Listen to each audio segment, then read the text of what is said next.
शीश नहीं झुकने देंगे में आज की कवर स्टोरी। अजीत पवार जीते, परिवारवाद हारा। पवार नहीं, परिवारवाद की हार। एकच वादा, महाराष्ट्राचा एकच वादा। आता जर वय जास्त झालं, 82 झालं, 83 झालं, कधी थांबणार आहात का नाही?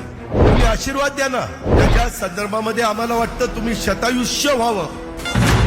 शरद पवार साहेब तुम आगे बढ़ो। कोणी सांगत असेल की चिन्ह आम्ही घेऊन जाऊ, चिन्ह जाणार नाही, जाऊन देणार नाही। 40 पेक्षा जास्त आमदार आज इथं उपस्थित आहे। कोणी एक परदेशात आहे, काही आजारी आहेत, परंतु या सगळ्यांची जी आहे प्रतिज्ञापत्र त्याच्यावर त्यांच्या सह्या झालेल्या आहेत।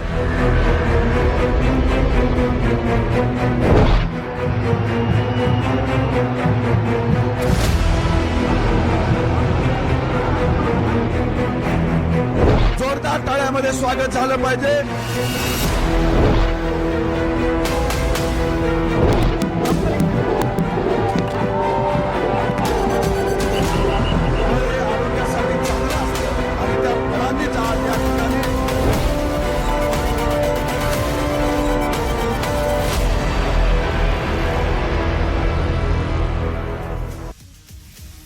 देखिए, संविधान की रचना करते समय डॉक्टर भीमराव अंबेडकर ने कहा था कि अब भारत में, शब्दों को एक एक शब्द को ध्यान से सुनिएगा। डॉक्टर भीमराव अंबेडकर ने कहा कि भारत में रानी या राजा मां के पेट से नहीं बल्कि मतपेटी से निकलेंगे। मां के पेट से नहीं, मतपेटी से निकलेंगे। यानी कि जब भारत आजाद हुआ था ना, तो देश के नीति निर्माताओं को उम्मीद थी कि भारत मतलब सत्ता पर हावी रहे, परिवारवाद से भी भारत आजाद हो जाएगा। 75 वर्षों में भारत को परिवारवाद से पूरी तरह आजादी तो नहीं मिली। फैमिली फर्स्ट तो अभी भी हमारे यहां चलता ना, लेकिन अब जाकर आप कह लीजिए जो तस्वीरें है ना, एक नई शुरुआत हो गई है। परिवारवाद के अंत की शुरुआत आप कह सकते हैं। परिवारवाद के खिलाफ एक नया बिगुल फूंका जा चुका है। फिर से कह रहा हूं, यह परिवारवाद के अंत की शुरुआत है। देश के एक बड़े राजनीतिक परिवार के खिलाफ, पार्टी नहीं, राजनीतिक परिवार के खिलाफ जंग का ऐसा ही ऐलान आज अजीत पवार ने कर दिया। अजीत पवार के इस ऐलान के साथ ही 2024 के फाइनल से पहले आज मुंबई में हुए, ग्राफिक्स देखिए, समझिए पूरी कहानी, क्रिकेट के लैंग्वेज में समझाएंगे आज आपको। आज मुंबई में हुए इंडियन पॉलिटिकल लीग के एक जबरदस्त और रोमांचक मैच में अजीत पवार की टीम ने अपने चचा शरद पवार की टीम को 30-17 के बड़े अंतर से हरा दिया।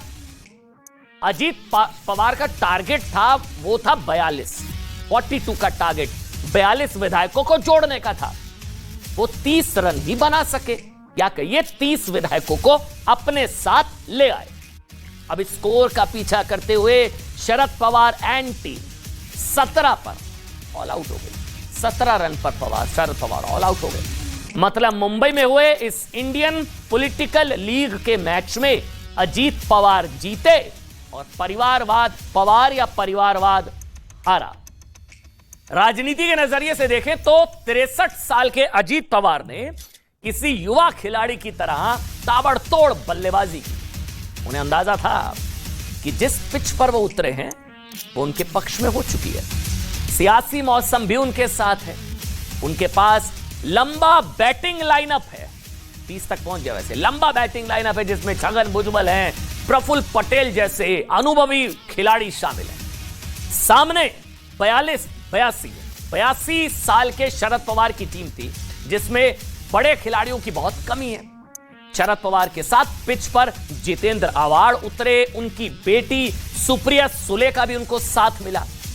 लेकिन अपनी राजनीतिक गुगली के लिए जाने जाने वाले शरद पवार पावर प्ले में चूक गए और जब मैच का नतीजा आया तो यह लगभग तय हो गया कि अजीत पवार एंड टीम इस मैच की विनर है। अजीत पवार ने जो फील्डिंग अपने ही चाचा शरद पवार के खिलाफ सेट की ना, और फिर जिस तरह से विधायकों का समर्थन जुटाने के लिए ताबड़तोड़ पॉलिटिकल बैटिंग की, उसने शरद पवार को 1978 के उस पॉलिटिकल मैच की याद दिला दी होगी। ध्यान से सुनिएगा, जब शरद पवार ने, आज शरद पवार को बुरा लग रहा है कि धोखा दिया, तोड़ दिया, डकैती, ये सब कह रहे हैं ना शरद पवार, मेरे घर में डकैती। 1978 की उस पॉलिटिकल याद दिला दी जब शरद पवार ने भी 38 विधायकों को अपने साथ करके एक नई पार्टी बना ली थी। बसंत दादा पाटिल की सरकार गिर गई थी, और सिर्फ, ध्यान से सुनिएगा, जो आज शरद पवार के साथ हो रहा है ना, उन्होंने खुद किया था। सिर्फ 38 साल की उम्र में शरद पवार उस समय 38 विधायकों के बगावत कराकर देश के सबसे युवा मुख्यमंत्री बन गए। देखिए वो तस्वीरें हम आपके लिए निकाल कर लाए हैं। 1978 में जब शरद पवार शपथ लेते हुए, शरद पवार गवर्नर के साथ, और अखबारों में छपी उस वक्त की कटिंग ये देखिए, मतलब बुरे काम का बुरा नतीजा, क्यों भाई चाचा, अरे हां भतीजा, पूरी कहानी समझिएगा जो आज हो रहा है शरद पवार के साथ। खुद शरद पवार ने भी यही किया था 1978 में 38 विधायकों को तोड़कर खुद मुख्यमंत्री का सपना उन्होंने पूरा कर लिया था। पार्टी तोड़ दी थी बसंत दादा पाटिल के साथ। उनके शब्दों में कहे तो क्या धोखा दिया था।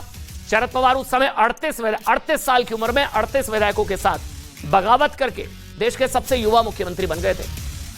अब ऐसा लगता है कि उस घटना के ठीक 45 साल बाद अजीत पवार ने अपने ही चाचा की प्ले बुक से निकाली गई वही गुगली, वही चाल चल दी, और शरद पवार की एनसीपी कुछ ही घंटों में अजीत पवार की एनसीपी बन गई इतिहास के पन्ने। देखिए, हालांकि शरद पवार और उनका गुट अब क्या कह रहा है, वो ये कह रहे हैं कि पार्टी का निशान नहीं जाने देंगे। एनसीपी का चुनाव चिन्ह घड़ी है। टाइम अजीत पवार का है, पवार जी की घड़ी है, चुनाव चिन्ह घड़ी है। लेकिन सच यह है कि समय ना बदल चुका है, और राजनीति की इस घड़ी में अजीत के टेक ओवर के साथ परिवारवाद का टाइम ओवर होता नजर आ रहा है। नए चैंपियन बनकर उभरे हैं अजीत पवार। विधायकों का समर्थन मिलने के बाद अभी 30 का नंबर है, बढ़ सकता है, 30 का नंबर है अभी। 30 विधायकों का समर्थन मिलने के बाद अजीत पवार ने चुनाव आयोग के सामने एनसीपी के चुनाव चिन्ह को लेकर दावा ठोक दिया, जैसे शिवसेना में शिंदे ने दावा ठोक दिया था। अब ये एनसीपी किसकी लड़ाई शुरू हो गई है। अजीत पवार ने दावा ठोक दिया, एनसीपी तो मेरी है, बगावत तो शरद पवार कर रहे हैं, हमारे साथ नहीं आ रहे हैं, एनसीपी मेरी। आज अजीत पवार और शरद पवार दोनों मुंबई में ही अलग अलग जगहों पर, अच्छा तस्वीर अब हम आपको दिखाएंगे, दिलचस्प है, अलग अलग जगहों पर शक्ति प्रदर्शन के लिए पहुंचे। मुंबई के एमिटी कॉलेज में जहां अजीत पवार मौजूद थे, वहां भी शरद पवार के लिए एक खाली कुर्सी छोड़ी गई थी। एक खाली कुर्सी, अजीत पवार के मंच पर एक खाली कुर्सी छोड़ी गई थी। अब ये इशारा अजीत पवार कर रहे थे, एक हो सकता है मतलब शरद पवार एनसीपी के अध्यक्ष पद की कुर्सी छोड़ दें, कुर्सी छोड़ी, या तो वो इशारा कर रहे थे कि अब शरद पवार कुर्सी छोड़ दें अध्यक्ष पद की, या ये मान लें कि भाई एनसीपी अब शरद पवार की नहीं बल्कि अजित पवार की है। दूसरा ये भी हो सकता है कि अजीत पवार ये कहना चाह रहे हो कि शरद पवार चाहें तो मेरी एनसीपी में उनका स्वागत है, आ जाइए, कुर्सी खाली है, ये भी हो सकता है। इसके अलावा वहां शरद पवार का एक बड़ा सा पोस्टर भी, ये देख रहे हैं आप, अजीत पवार की बैठक में शरद पवार, ये देखिए पोस्टर शरद पवार का बड़ा सा पोस्टर लगा हुआ था। जिस वाईबी चौहान सेंटर में शरद पवार अपने समर्थकों के साथ मौजूद थे, वहां भी उन्हीं का पोस्टर लगा हुआ था। अजीत पवार खेमे का कहना था कि शरद पवार उनके भगवान है। अजीत पवार कह रहे हैं शरद पवार उनके भगवान है, इसलिए उनके पोस्टर लगाए गए। लेकिन आज वैसे देखे ना आप, भक्तों ने अपने भगवान को यह बताने की कोशिश की है कि अब उनके भगवान का समय हो चुका है, रिटायर हो जाइए। शरद पवार को अब अंतर ध्यान में चले जाना चाहिए, मतलब मार्गदर्शक की भूमिका में चले जाना चाहिए। आज शक्ति प्रदर्शन के दौरान अजीत पवार ने, बहुत ध्यान से सुनिएगा, दो महत्वपूर्ण बातें कही, दो महत्वपूर्ण बातें। पहली बात उन्होंने ये कही कि उन्होंने किसी के पेट से जन्म नहीं लिया, तो इसमें उनकी क्या गलती है। यानी वो कहने की कोशिश कर रहे थे कि एनसीपी में उन्हें वो हक नहीं मिला जिसके वो हकदार थे, क्योंकि वो सुप्रिया सुले की तरह शरद पवार की संतान नहीं है। समय बदल रहा है, बेटा बेटी के पीछे जनाधार वाले नेता अब नहीं रहने वाले, अब तो वो बगावत कर रहे हैं परिवारवाद के खिलाफ। उनका सीधा निशाना परिवारवाद पर था। ये सबसे बड़ा बयान है, मां के पेट से नहीं जन्मे तो हमारी क्या गलती, आज ये पूछ लिया उन्होंने अजीत पवार ने। खुलकर बोले। दूसरा, उन्होंने मतलब ये कहा कि रिटायर हो जाते हैं, बीजेपी में रिटायरमेंट की उम्र 75 साल, तो 82-83 साल की उम्र में शरद पवार को दूसरों के लिए रास्ता खाली क्यों नहीं करना चाहिए? रिटायर हो जाइए शरद पवार जी, 83 साल के हो गए हैं, अजीत पवार ने कहा। हालांकि इस बयान पर पलटवार करते हुए सुप्रिया सुले ने कहा कि रतन टाटा, अमिताभ बच्चन और तमाम दूसरे जो लोग हैं वो तो 83-82 साल के हैं। तीसरी अहम बात उन्होंने ये कही, 2019 में देवेंद्र फडणवीस के साथ उन्होंने डिप्टी सीएम के तौर पर जो शपथ ली थी, आपको याद है? अर्ली मॉर्निंग स्वेरिंग इन, अचानक से लगा अजीत पवार ने बगावत कर दिया शरद पवार से, अचानक उन्होंने आके सुबह सुबह शपथ ले ली, सब हैरान हुए ये क्या हो गया। उसके लिए उन्होंने आज बड़ा खुलासा किया। अजीत पवार ने बताया कि मुझे तो शरद पवार ने भेजा था। बिल्कुल ठीक आप सुन रहे हैं, उन्होंने ये खुलासा किया कि शरद पवार ने ही उन्हें राजभवन भेजा था। तब ये कहा गया था कि एनसीपी में बगावत की शुरुआत हो गई है, अजीत पवार ने बगावत कर दी शरद पवार के खिलाफ। उन्होंने खुलासा किया मुझे तो शरद पवार ने भेजा था, बड़ा खुलासा। लेकिन पर अजीत पवार 72 घंटे में वापस एनसीपी में लौट भी आए थे। आगे चल के ना वैसे उस शरद पवार जी ने यह भी कहा था कि ये तो उनकी गुगली थी। लेकिन आज शरद पवार के सामने सवाल यह कि राजनीति के इतने बड़े चाणक्य समझे जाने वाले शरद पवार के सामने उनके ही सिखाए हुए भतीजे ने ऐसी यॉकर कैसे फेंक दी कि शरद पवार गच्चा खा गए। हम एक एक करके ना इन सभी बातों को समझाने की कोशिश और समझने की कोशिश करेंगे, लेकिन उससे पहले आप बार पलटवार के इस खेल के दौरान किसने क्या कहा, एक एक शब्द को ध्यान से सुनिएगा। मुंबई पॉलिटिकल लीग बहुत दिलचस्प हो गई है। आता जर वय जास्त झालं, 82 झालं, 83 झालं, तुम्ही कधी थांबणार आहात का नाही? तुम्ही आशीर्वाद द्या ना। त्याच्या संदर्भामध्ये आम्हाला वाटतं तुम्ही शतायुष्य व्हावं। रतन टाटा साहेबांपेक्षा 3 वर्षांनी मोठे आहेत। आजही टाटा ग्रुप पोट तिरकीनी लढतात आणि सगळ्यात मोठा कुठला ग्रुप आहे आज देशात?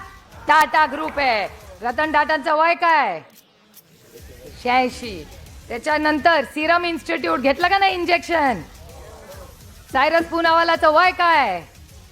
84। साहेबांचे आणि पाटील काकांचे वयाचे एका वर्गात होते सगळे। किती? 84। त्याच्यानंतर अमिताभ बच्चन किती वय? 82।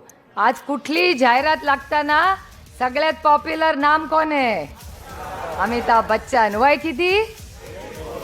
82। त्याच्यानंतर इंग्रजीवाल्यांना माहिती आहे वॉरेन बफेट। अरे सबसे देखो तो फारूक अब्दुल्ला साहिबांपेक्षा 3 वर्षांनी मोठे आहेत।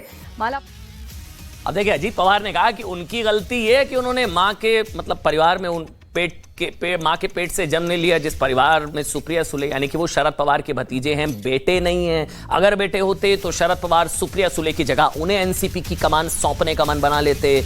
परिवारवाद के खिलाफ बुगुल फूंक दिया आज अजीत पवार ने। हालांकि आते तो अजीत पवार भी पवार फैमिली से ही है देखिए, और अपने चाचा की छत्र छाया में ही उन्होंने न सिर्फ राजनीति में बड़े ओहदों का सुख भोगा बल्कि एक कद्दावर नेता के तौर पर पहचान भी बनाई। लेकिन जो अजीत पवार कह रहे हैं ना कि वो एक बहुत कड़वा सच भी है, बहुत बड़ा फैक्ट है।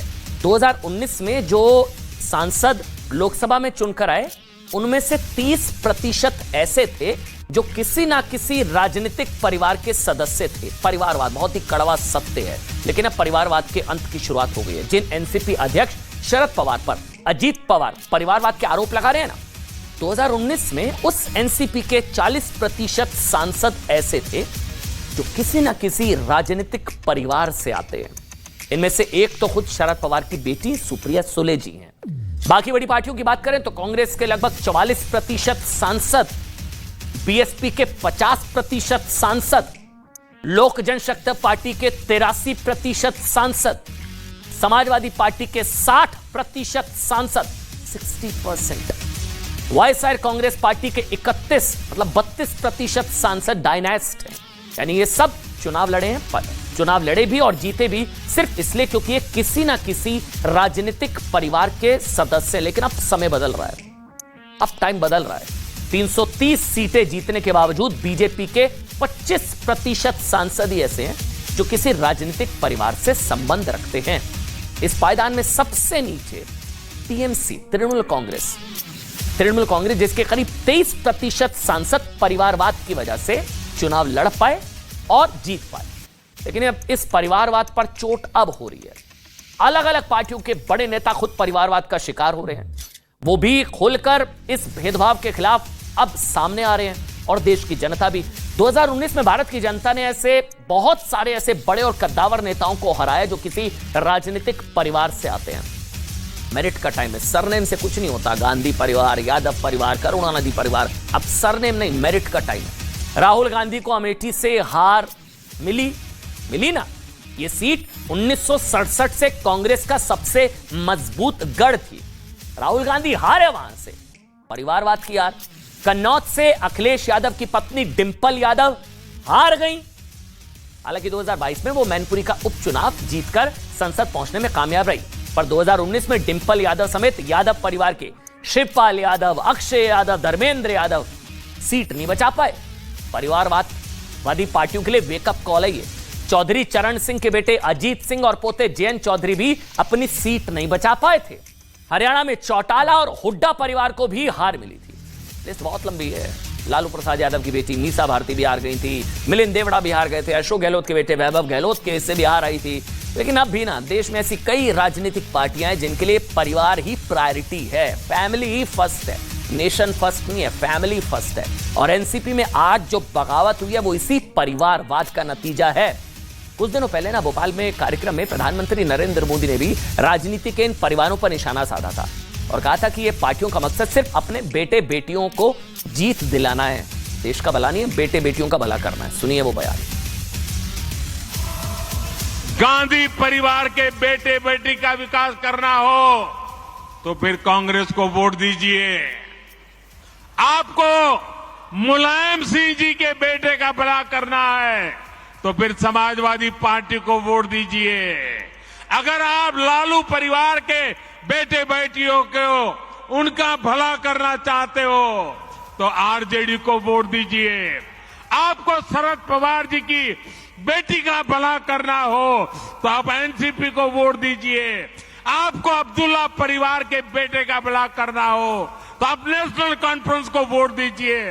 आपको करुणानिधि जी के बेटे बेटियों पोते पोतियों का भला करना हो तो डीएमके को वोट दीजिए। आपको के चंद्रशेखर राव की बेटी का भला करना हो तो आप बीआरएस को वोट दीजिए। लेकिन मेरी बात ध्यान से सुनिएगा। मेरे देशवासियों, मेरी बात ध्यान से सुनिएगा। अगर आपको अपने बेटे का, अपनी बेटी का, अपने पोते का, अपनी पोती का, अपने नाते का, अपनी नाती का, अगर आपको अपने परिवार के बच्चों का भला करना है तो आप वोट भाजपा को दीजिए।